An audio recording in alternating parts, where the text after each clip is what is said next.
tingin namin, ngayon yung panahon para tumindig para sa mga musikero ng Naga City at Camarines. Tama, tama. Paumanhin kung maaring magaspang yung pamamaraan namin, pero tingin namin walang ibang titindig kundi yung mga musikero para sa kanilang mga karapatan at kagalingan.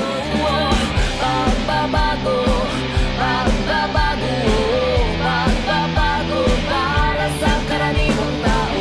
Pagbabago, pagbabago, pagbabago para sa karaniwang tao.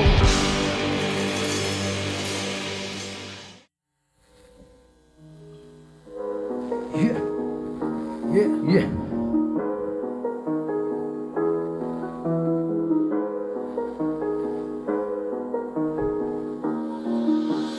Magbigay ng espera sa lahat ng mga kabataan. Ikaw ang susi sa maganda nila na kinabukasan. Di tama na mga gawain, wag na dapat natular. Gumawa ng mga kabutihan para sa mahal na bayan. Ang mga kapulisan, tagapagtanggol ng ating bayan. Ang mga kabataan ating dapat na iniingatan. Mahalin natin ang bayan para sa kapayapaan. Mag-aral ng mabuti at tulungan ng magulang. Sikapin na makatapos na di mapabayaan. Mahirap ang buhay na walang pinag-aralan. Sayang lang ang sakripisyo ng iyong mga magulang. Kung hindi mo ito papahalagahan, andyan ang Panginoon para tayo ay damayan. Sa hirap o ginhawa di tayo pababayaan. Habang may panahon ka pa maging mabuting kabataan. Dahil balang araw ikaw ay aming kakahangaan. Ang mga kabataan ay dapat na nakaaral. Iwasan ang droga, gamot na pinagbabawal.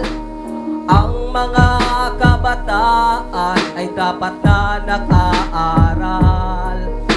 Iwasan ang droga, gamot na pinagbabawal. Ang mga kabataan, huwag natin silang hayaan na mapunta sa masama at mawalan ng kalayaan. Ang mga bata sa lansangan, bigyan ng magandang buhay, ilayo sa kasamaan. Tayo ang magiging tulay, pagdating ng araw sila ay magiging matagumpay. Sa lahat ng bagay, ibigay ang suportang tunay para umunlad ang ating bansa ng Pilipinas. Dahil ang mga kabataan ang pag-asa ng ating bayan. Di mapigilan ang mga luha sa kalagayan ng mga bata. Mga palaboy sa lansangan, nakakaawang pagmasdan. Di hadlang na maging mahirap para maabot mo ang mga pangarap. Sipag at tiyaga, magsumika para mapapanad ka sa lahat. Ako ay manalangin sa Panginoon, gabayan mo kami hanggang magkaroon. Huwag sana maubusan ng pagkakataon. Salamat po mahal ko Panginoon, kayo ang aming inspirasyon. Sa mga problema na hanggang ngayon, pinapangawakan namin simula noon ang mga salita sa puso ibinaon. Ang mga kabataan ay dapat na nag-aaral. Iwasan ang droga, gamot na pinaglalaban.